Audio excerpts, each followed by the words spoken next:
Hola, buenos días a todos y a todas.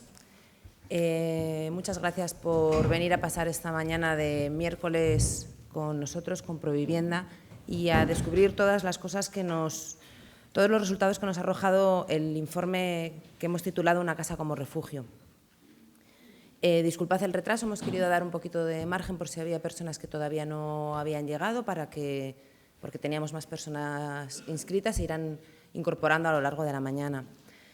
Os presentamos en primer lugar a Eduardo Gutiérrez Sanz, nuestro director general de Provivienda, y a Maya Renés López, responsable estatal de Protección Internacional de Provivienda, que son las personas que van a dar el marco al encuentro en el que nos encontramos ahora mismo.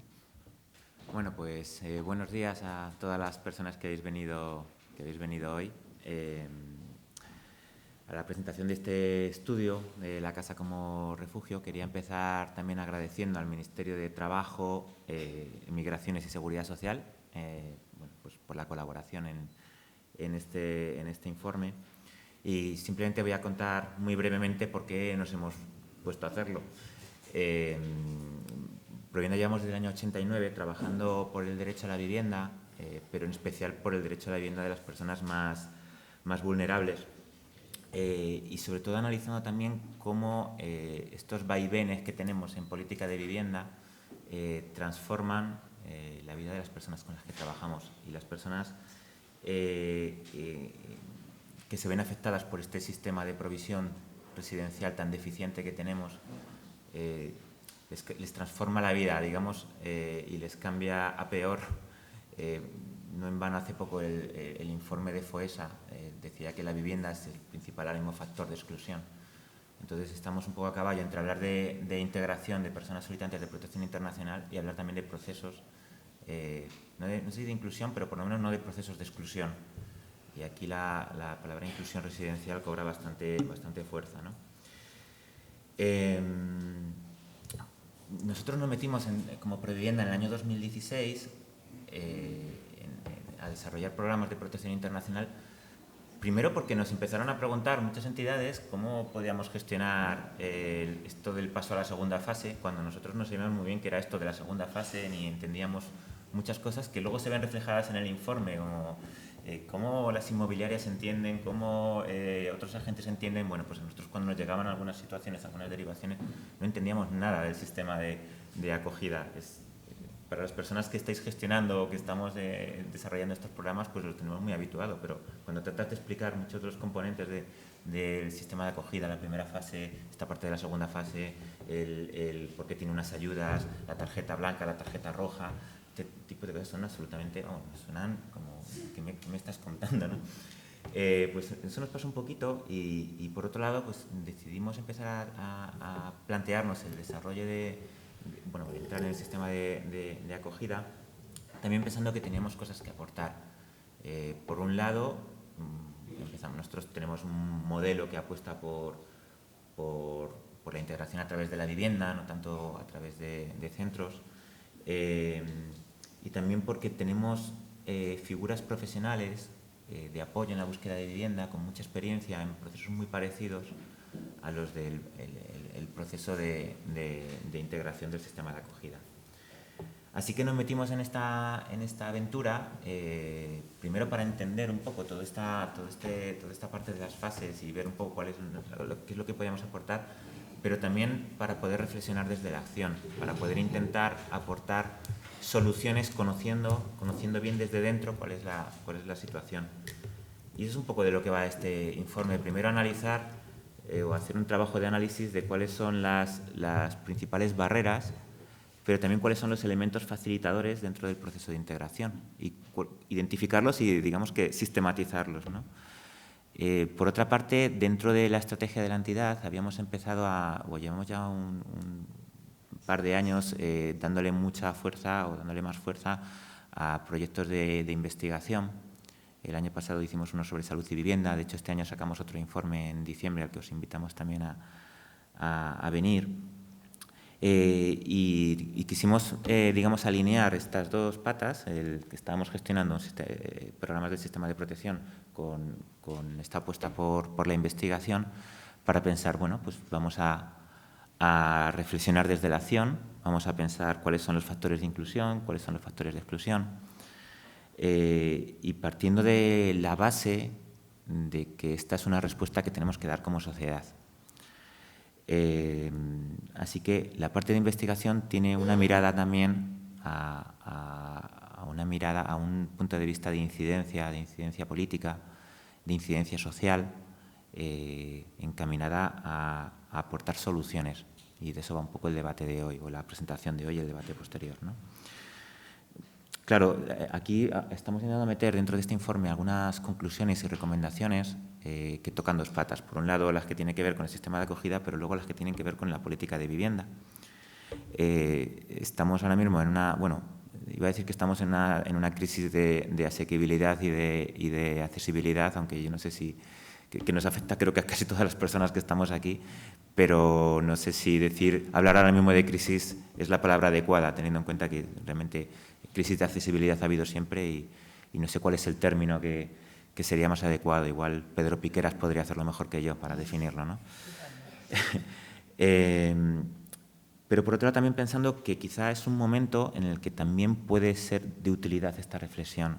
Sabéis que la convocatoria o el sistema de acogida que está ahora mismo en la parte de subvenciones está en manos del Ministerio de Trabajo, Inmigraciones y Seguridad Social y va a pasar para el 2021 a ser gestionado en buena parte por las comunidades autónomas, que son las que tienen competencia en materia de vivienda.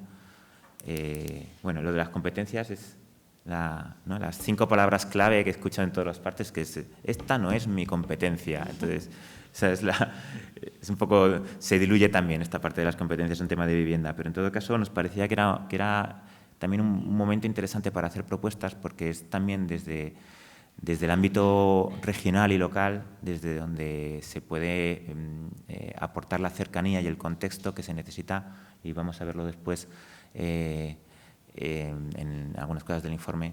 Pensamos que esa parte de implicación de comunidades y entidades locales puede ser bastante útil, a pesar de que esto de la descentralización de las convocatorias, por lo menos a Miami nos parece un horror a nivel de gestión, pero bueno, veamos la parte positiva, ¿no?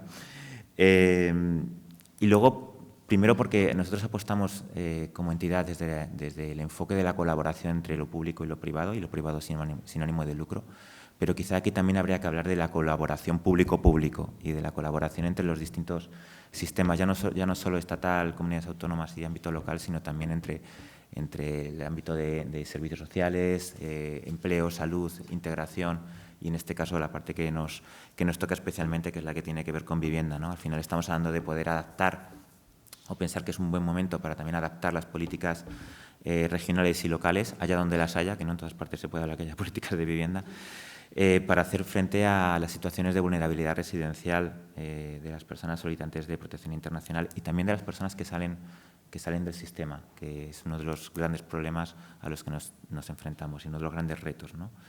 En ese sentido, las recomendaciones que vamos a hacer van desde lo estructural hasta lo inmediato. Hay algunas reflexiones que hacemos sobre lo estructural que tiene que ver con cómo incorporar en los planes de vivienda, en la legislación de vivienda, cómo es necesario crear parque de vivienda asequible. O sea, un montón de medidas que en el fondo son generales, pero que también hay que adaptarlas a situaciones particulares de vulnerabilidad dentro de la protección internacional y dentro de eso, como vamos a ver en el informe, para algunos grupos especialmente vulnerables.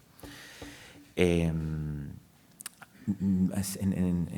una parte que yo la verdad es que desconozco mucho, pero me parece súper interesante, que se aborda en el informe, que tiene que ver con esto de la España vaciada y de las zonas rurales y de ver cómo, claro, a veces se escuchan declaraciones de cómo integrar a solicitantes de protección internacional dentro de zonas rurales. Bueno, eso no se puede hacer a brochazo gordo, desde luego, y requiere de un debate bastante interesante sobre qué es integración o qué es aislamiento. Entonces, bueno, es otra de las cosas que se trabajan en el informe, de las que yo no soy muy especialista, pero que me parece que quizá podríamos pararnos también a reflexionar. Y luego una parte que es, bueno, no vayamos a mirar solo tan alto, podemos ir con luces cortas y luces largas. Bueno, pues las luces cortas, lo inmediato, tenemos herramientas en política de vivienda desde el ámbito local que pueden ser útiles y que se pueden adaptar, y se pueden adaptar siempre que haya una voluntad política, se pueden adaptar al contexto que necesitamos, ¿no? estamos hablando de cómo se puede implicar a los programas, a las bolsas de vivienda, a los programas de mediación en alquiler, cómo los puedes incorporar, por ejemplo, en esta segunda fase, en todos los problemas que estamos viendo, de cómo las inmobiliarias, cómo el sistema de provisión habitual no recoge o rechaza o discrimina a solicitantes de protección internacional. Cómo puede ser interesante articular un sistema de avales, fondos de impago, sistemas flexibles de ayudas, cómo alargar y no concentrar las ayudas solo en un año, sino poder también, el proceso de integración, sobre todo con barreras, por ejemplo, como la del idioma, no pasan solo por 18 meses o por 24 meses, son procesos muchísimo más largos, ¿no? Cómo se pueden incorporar incentivos a los propietarios o a propietarias, cómo se pueden meter incentivos fiscales. Bueno, hay muchísimas. Cómo podemos incorporar, por ejemplo, a los fondos que tienen en su mano vivienda dentro de este proceso. Hay muchísimas cosas que van a salir y que realmente suponen un reto. Y es un poco, en definitiva, lo que os queremos trasladar. Invitaros hoy a reflexionar conjuntamente, a debatir después.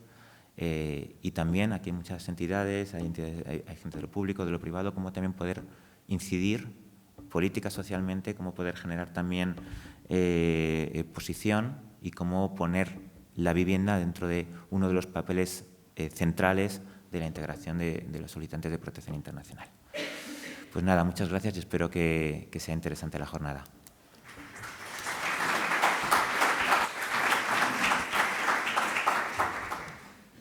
Bueno, muchas gracias, buenos días y gracias por venir a la presentación de este primer informe que en el marco de asilo de protección internacional Provivienda ha elaborado. El objetivo que nos planteamos como equipo en Provivienda en relación a este informe era analizar y visibilizar los elementos fundamentales que viven las personas a las que acompañamos. Las personas, al final, es analizar los itinerarios residenciales de las personas refugiadas y las solicitantes de asilo. Ese ha sido el objetivo fundamental que luego en el desarrollo del informe vamos a poder ver. Como ha comentado Eduardo, iniciamos nuestra andadura en el marco del sistema como entidad en el 2016. Nos incorporamos aquí en Madrid con plazas de acogida y siempre bajo la financiación del actual Ministerio de Trabajo, Migración y Seguridad Social incorporamos plazas en el 2017 en 3 territorios más. Actualmente trabajamos en Madrid, en Vigo, en Barcelona y en Granada y gestionamos un volumen total de 258 plazas desde el modelo de vivienda. En todo este tiempo de experiencia nos hemos dado cuenta que existen elementos estructurales, elementos que aplican, entre comillas, aplican a toda la población y que de manera específica también generan una segunda vulnerabilidad a las personas refugiadas y solicitantes de asilo. Vemos que no solo esos elementos, esas barreras estructurales afectan directamente a los procesos de integración, sino también observamos que afectan a uno de los objetivos principales del sistema de acogida, que es la integración de las personas que acogemos. Entonces, hay una doble mirada y un interés específico como entidad del sistema en poder dar luz, visibilizar y poner nombre y poner a la luz estos elementos. Estos obstáculos que encuentran las personas ya no solo tienen que ver con lo que ahora decía, ¿no? Con los procesos de integración o inciden o dificultan los procesos de integración, sino que también suponen, y aquí viene una doble vulnerabilidad, un retroceso y una parálisis en los procesos de recuperación que las personas migrantes forzosas necesitan hacer. Tienen que salir de manera forzosa de sus lugares de origen y necesitan llegar a ese espacio seguro desde el cual no solo continuar con su proceso de vida en condiciones dignas y con garantías, sino también recuperar y trabajar todos aquellos elementos que ha supuesto y que han sido causa y efecto de su migración forzosa, ¿no? Entonces, vemos que ese efecto, esa causa, ¿no? ese efecto de los obstáculos, de estas dificultades estructurales, no solo la viven las personas, también la viven los equipos con los que trabajamos. En Provivienda contamos con un equipo de profesionales con un alto compromiso, con alta formación, conscientes de las realidades de la gente que están acompañando y que viven también esa frustración, esa parálisis, ese bloqueo. Pues son profesionales que están comprometidos en la tarea buscando esas alternativas como las personas. Hacemos un trabajo individual con las personas siempre en ese sentido.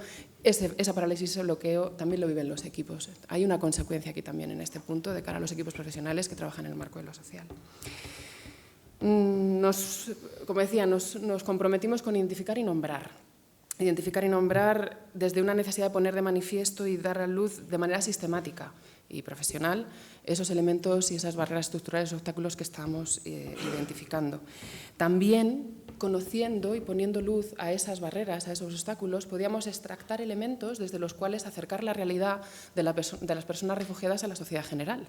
Entonces, una labor no solo de conocimiento, de manera, lo dicho, consciente y profesional, sino también de extractar elementos que nos ayuden a sensibilizar y acercar esta realidad a las personas, a la población española, a su sociedad de acogida. Hemos analizado 2 territorios, Vigo y Madrid. Queríamos hacer un panorama lo más amplio posible y lo más complementario, porque entendemos que son 2 realidades que tienen puntos en común, pero que también son diferentes y se complementan. En todo este punto, también desde lo que ha planteado Eduardo, aunque yo ahora esté planteando un tema más específico de asilo, siempre en general vemos que el acceso y el mantenimiento al hogar es piedra angular fundamental para garantizar los procesos de recuperación y mejora y desde el cual tú puedes lanzar con garantías un proceso de integración social, como es el objetivo nuestro en TIA como sistema. Uno de los elementos que aparece en el prólogo del informe, que nos ayudaba mucho a resumir una de las preguntas que nos hacíamos, y es ¿qué es buscar refugio?, ¿no? Como refleja ACNUR, y os leo textualmente, refugio es sinónimo de asilo, de acogida, de amparo. La palabra refugio también significa un lugar adecuado para refugiarse.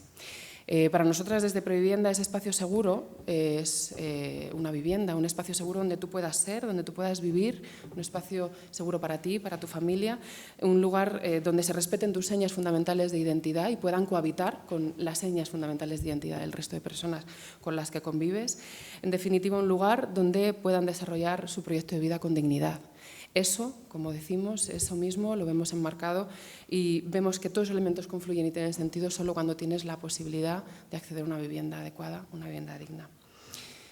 Por cerrar y ponernos ya con la presentación del estudio, contaros que el objetivo fundamental era poner luz de manera consciente y profesional y conocer también cuáles son los elementos estratégicos que nos pueden servir a acercar la realidad de las personas refugiadas a la sociedad general. Así que gracias por venir y comenzamos a presentarlos.